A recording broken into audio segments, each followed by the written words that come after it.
Fala minha gente, aqui é o Nero, e pro vídeo de hoje, escolhi um tema diferente do habitual mas que pode ajudar a lembrar porque gostamos dos personagens que tanto estimamos, o que torna eles memoráveis, realistas e interessantes dentro da sua proposta, mesmo quando estão do outro lado da linha moral. Então vamos ver quem são os maiores e melhores vilões da Marvel.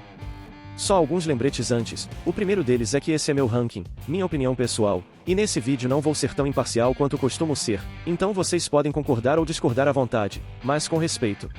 Outra coisa, bem óbvia eu diria, mas não faz mal ressaltar, é que não é porque eu tenho vilões favoritos que eu concordo com eles. Se analisarmos as ideias, conceitos e atos deles de forma objetiva, principalmente dos mais maléficos, simplesmente não dá pra aceitar.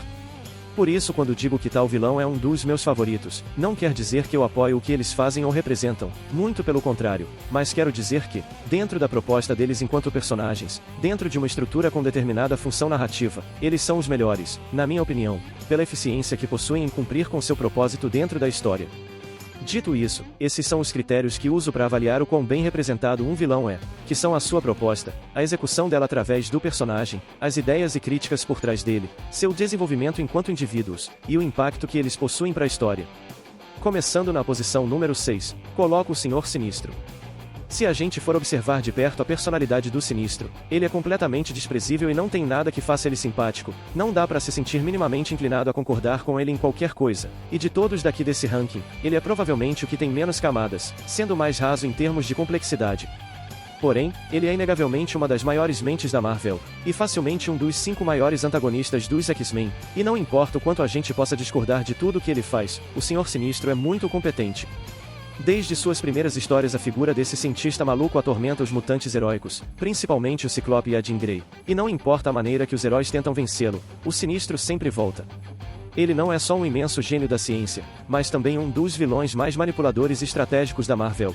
Quando é mostrado que ele está por trás de alguma coisa, a gente pode ter certeza que os mutantes vão ter mais que um desafio físico, e o Sinistro consegue ser tão ardiloso e escorregadio, que mesmo que eu torça a todo custo para ele ser derrotado, sua figura cria curiosidade o bastante pra gente se perguntar como esse miserável pretende vencer.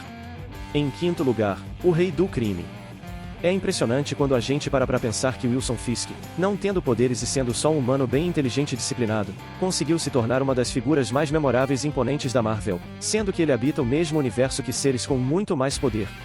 Sim, temos vários vilões urbanos como o Mercenário, Lápide, Coruja, Cabeça de Martelo, mas ainda ocupando o mesmo nicho esses caras não se tornaram tão icônicos como o Rei do Crime.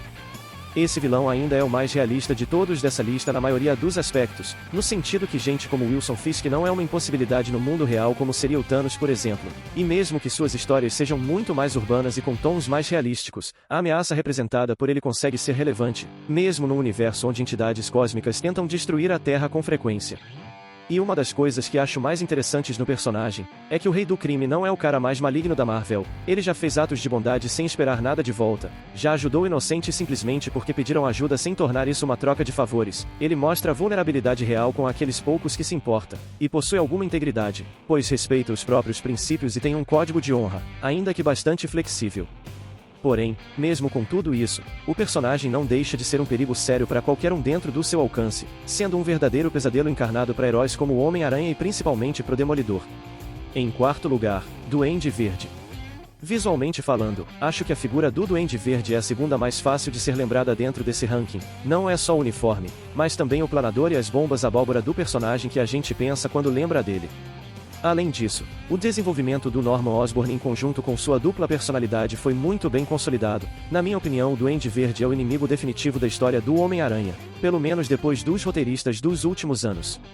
Quando você lê os arcos que dão foco pro Norman, entende que mesmo sem a fantasia e persona do Duende Verde, ele é imperdoável, ele é um dos casos de vilões que passaram do ponto da possível redenção, não importa o quanto esse cara tente vender a ideia que pode mudar, a gente nunca compra por completo porque é só questão de tempo até ele provar que era tudo um jogo. Além disso, poucos antagonistas da ficção em geral são tão dedicados em arruinar a vida do herói como o Duende Verde. Esse cara ama odiar Peter Parker, ele faz questão de complicar a vida do Homem-Aranha por todos os meios possíveis, e consegue ser um desafio tanto intelectual quanto físico pro Cabeça de Teia. Não existe nada que ele não faça para trazer desgraça para a vida do herói. Em terceiro lugar, coloco o Thanos. O Titã Louco é uma ameaça do começo ao fim do seu conceito. Ele vive tentando exterminar a vida no universo só para agradar a entidade da morte. Persegue meios de conseguir mais poder independente do que precise fazer. E ele não é perigoso só fisicamente, mas a mente do Thanos cria os planos mais diabólicos possíveis. Esse cara manipulou o Surfista Prateado, um dos seres mais bondosos e puros da Marvel, para ele ajudar a espalhar uma doença num planeta que fez milhões de habitantes inofensivos irem de arrasta, e o surfista nem sabia que foi usado como peça de tabuleiro. Essa é só uma das demonstrações do quão imensamente desprezível o vilão consegue ser. Não existe redenção para ele. E o mais irônico disso, é que o Titã Louco tem todo um complexo de Deus, se vê como uma espécie de mal necessário completamente distorcido, enquanto persegue uma ilusão de amor mais torta ainda. E mesmo sendo todo poderoso como de fato é, o Thanos ainda enfrenta inseguranças que não admite, medos que sabotam seus próprios planos, e o pior de tudo, por baixo de toda a monstruosidade, ele já mostrou elementos minimamente bondosos perto do que costuma fazer, tendo se importado com alguns pouquíssimos selecionados, demonstrado respeito genuíno por aliados e inimigos.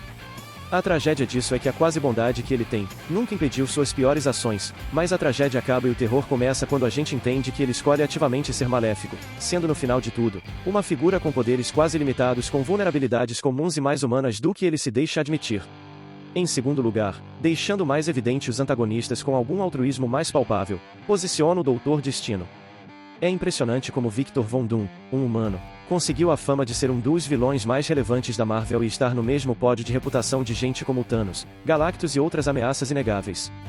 O Doutor Destino não é só o conceito de ego, inveja e fome de poder encarnados, mas também um símbolo criado através de ideias reais no nosso mundo. O cara é a prova do quão longe alguém pode se dedicar para chegar longe usando os meios mais antiéticos e questionáveis possíveis. E o mais curioso, é que o Destino se acha um herói. Na sua visão ele é o único competente o suficiente para governar o mundo inteiro e o único que deveria ter esse direito. Por mais que isso tenha uma faísca de altruísmo, ainda é um delírio narcisista absurdo. E como vilão, ele prova uma competência surreal, sendo um gênio em ciências do mesmo nível do Reed Richards, mas também um mago de elite assim como o Doutor Estranho. Mas acho que a parte que mais me cativa no personagem, é que mesmo apresentando ideias e ações tão intragáveis, o Victor tem limites, princípios e um código de conduta que ele se recusa a quebrar. Chega a ser surpreendente dado a natureza do seu jeito comum de agir. Talvez a maior prova de humanidade real do personagem, seja o fato de que ele fez o parto do segundo bebê do Senhor Fantástico e da Mulher Invisível, com a condição de que escolheria o nome da criança, o que foi feito e a menina recebeu o nome de Valéria, se tornando a afilhada do Victor. E conforme ela cresceu, ele agiu como um verdadeiro guardião para Valéria sempre que pôde. As interações deles mostram o quanto o Destino é genuinamente atencioso, cuidadoso e preocupado com o bem-estar dela, enquanto a Valéria o apelidou carinhosamente de Tio Destino. Em quadrinhos recentes, quando o vilão conseguiu novamente poderes divinos e derrotou vários heróis com estilhaços da sua armadura, ele não sabia que a Valéria estava por perto e sem querer atingiu ela também, e dá pra ver o horror, medo e agonia dele pelo acidente que causou. O Destino chegou a pedir ajuda para entidades pois seus poderes ainda não conseguiam desfazer o incidente, até que foi atendido pelo Tribunal Vivo, que ajudou ele depois de enxergar na sua alma a disposição em dar sua própria vida pela segurança da Valéria.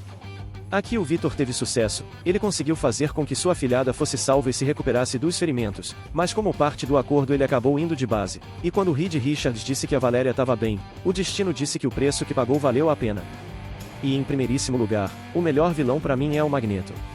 A figura do mestre do magnetismo é a mais icônica dos antagonistas da Marvel. O capacete vermelho e roxo é a assinatura definitiva do personagem, fora que, nas mãos dos bons roteiristas, o Magneto tem um dos melhores poderes possíveis para ser usado. Arrisco dizer que alguns heróis e vilões só ganharam dele em algumas ocasiões porque o roteiro precisava deles vivos.